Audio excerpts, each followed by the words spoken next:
Why is it important for students like myself to visit a range of universities? It's very important to visit a range of universities because you can get some information from the websites, but it's always better to come and have a look yourself to see if the town itself is the kind of place that you want to end up living in for 3 or 4 years, to see if the courses on offer are the kind of things that you want to study, just get a real sort of sense of what the university itself is really like, because that can really help you to inform your decisions that you're making. What do you think we students can learn from today?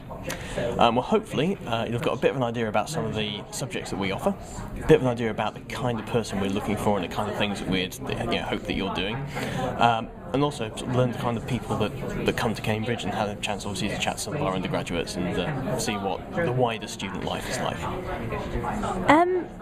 Do you think that students should be put off by rising tuition fees? I don't, because the student loan system is designed to make sure that the student debt is not like regular debt. The conditions under which you pay them back are very favourable to you.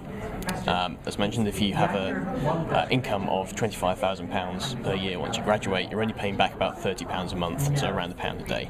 That's not a huge amount, and certainly next to the amount that you pay in tax and national insurance, it'll look like a very small number indeed. On top of that, particularly here at Cambridge, we have a huge amount of financial help available. We've got the most generous bursary scheme in the country, as well as other funds for travel and for research, and the university has actually pledged that no UK student will be unable to study here for reasons of cost.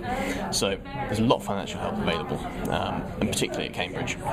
As someone who might want to apply to Cambridge University, what can we do to make our application form stand out?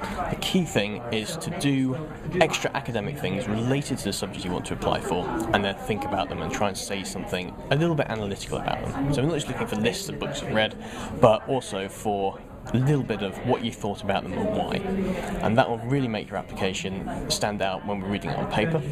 It'll give us something to talk about at interview, so it'll give you a little bit of sort of home ground to be confident about and to talk about, and also it'll stand out a lot at other universities where you look at your personal statement and say, this person is interested in the subject because they've done some extra reading about it and they're really good at applying the skills from their A-levels, from their GCSEs to new information.